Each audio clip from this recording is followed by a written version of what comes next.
Hi, dear friends. Namaste.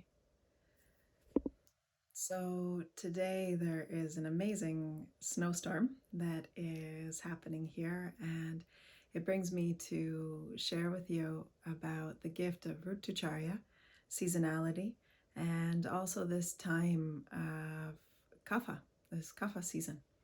And in the Vedic tradition and in Ayurveda, there is a recognition of seasonality, and that seasonality isn't just something that lives out there, but it's also something that really truly is inherently alive to the inner environment within us. That if we're quiet enough and we're in tuned or attuned enough, we can start to notice the way in which the seasons live within us, the way in which the seasons really inform and radiate through us in different ways, and their place, the place of the seasons. And this is what's so beautiful about the offering of Ayurveda, is that it really is, as I often say, a presence-based medicine, which means it really brings us into great attuning and alignment with any given moment.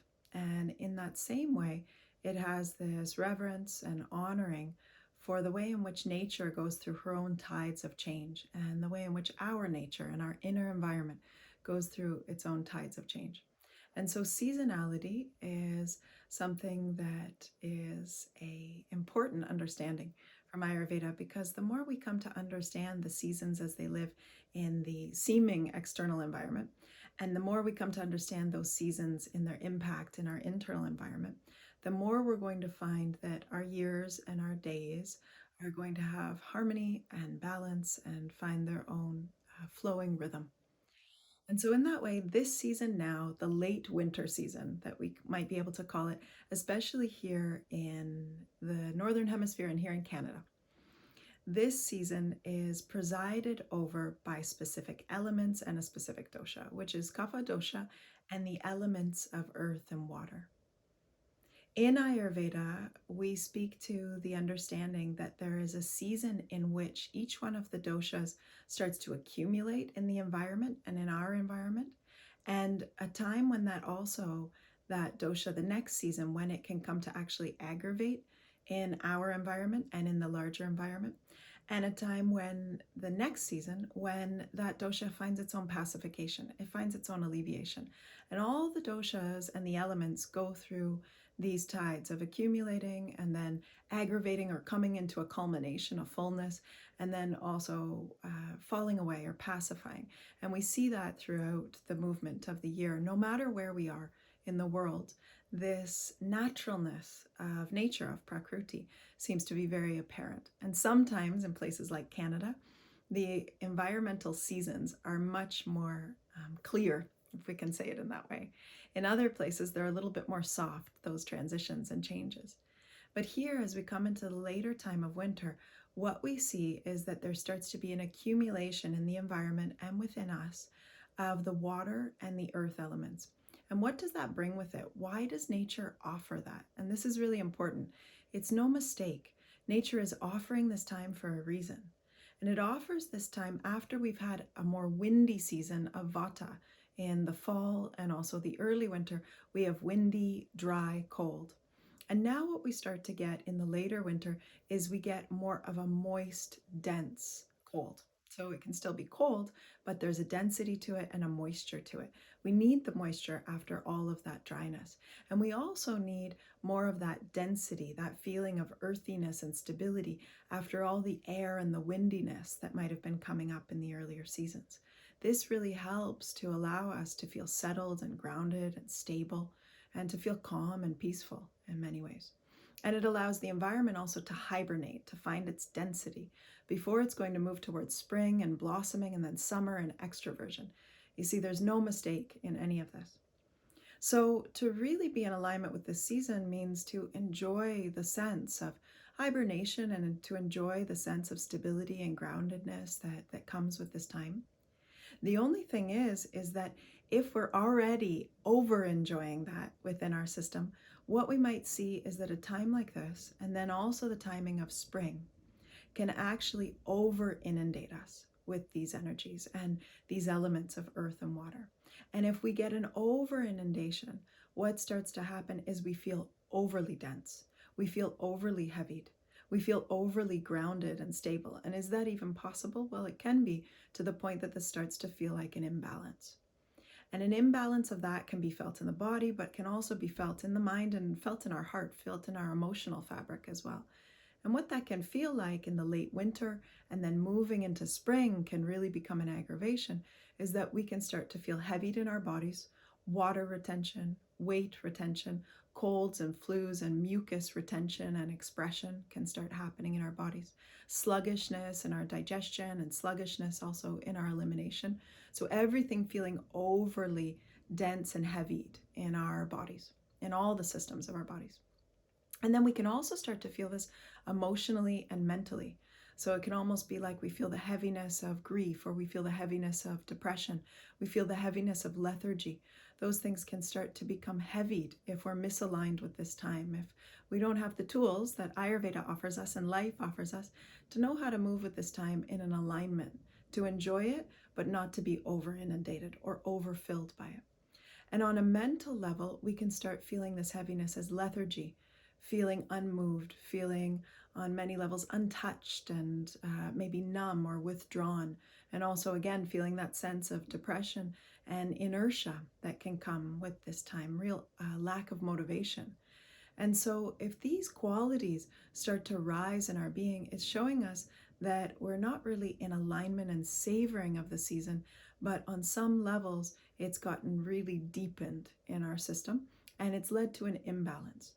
And in that case, it's really important for us to know that we can enjoy the season, but we can also bring pacification during these times of the seasons to also bring some complementarity to those seasons and this season, so that we feel also uplifted even though we're stable, so that we feel even though there's density, it doesn't become heavied.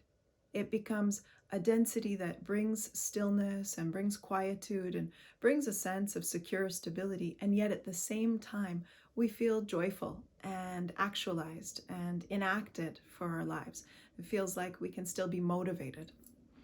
And so if these qualities on any of those levels that I named might be arising, there are some things that we can do even preventatively. And what are some of the gifts that we can bring in accordance with this time, this Kapha season, especially this late winter accumulation season, and then later into spring? A few things from Ayurveda. And we always look at diet, lifestyle, and also plant medicine, what we receive from the gift of nature and the gift of Prakriti, nature herself, through plants and through their offerings. And so the first thing we can do is we can have a diet that's not too heavy during this time, and that's also warm, that complements the season.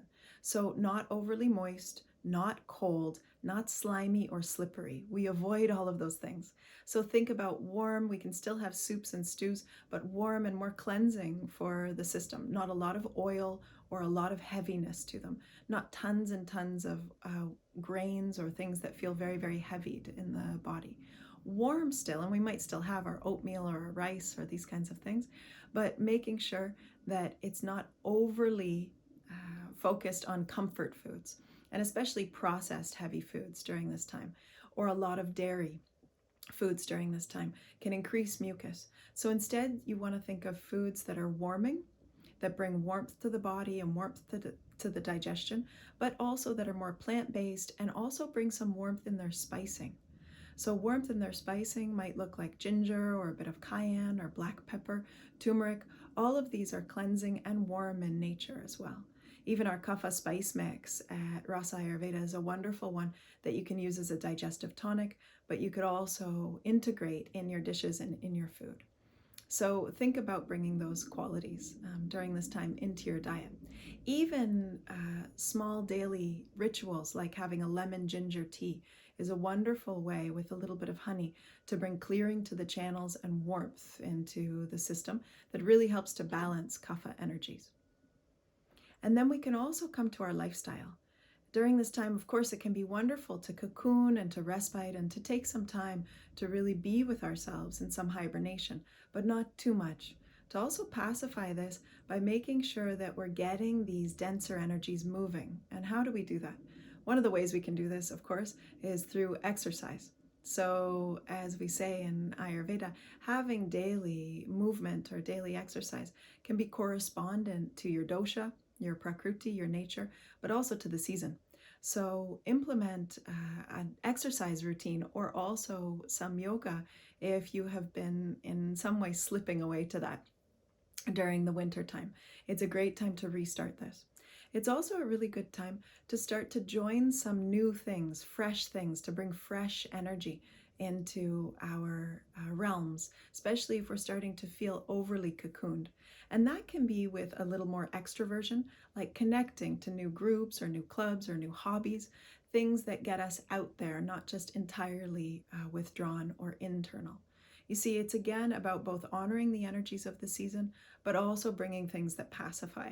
So if you've been denying exercise, or you've been denying getting to the gym, or you've been denying going to your local studio, or maybe that new art form that you wanted to bring into your life, now is a really good time to start that and get some of that upliftment and motivation that can come with that.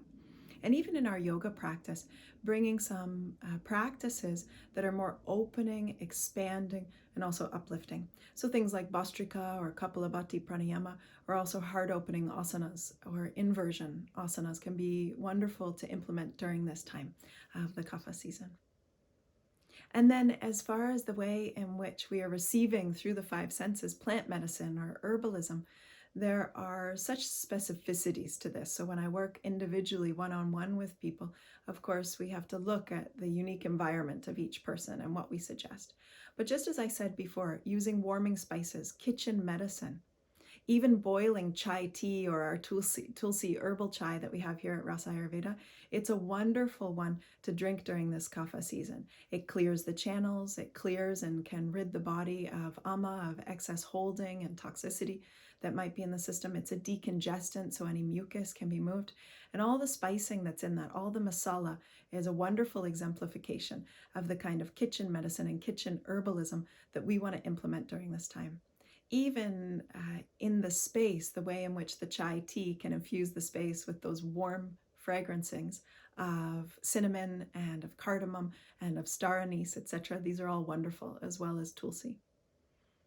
These are just a few ways in which during this kapha season you can bring some balance. I also offered last year a whole workshop on the spring season and aligning to the kapha season and Rutacharya. And we offer that as a workshop replay. So you can head to the link that should be somewhere here also around this video, so that you can look to that workshop replay for a more full expression of what can be done during the season and how we can come into deep alignment. I hope that it's actually a blessed season for all of us, and that through the gift of Ayurveda, we learn truly to live in alignment with these timings and to honor them and to honor the inner tides that are offered through the seasons, not to live against them.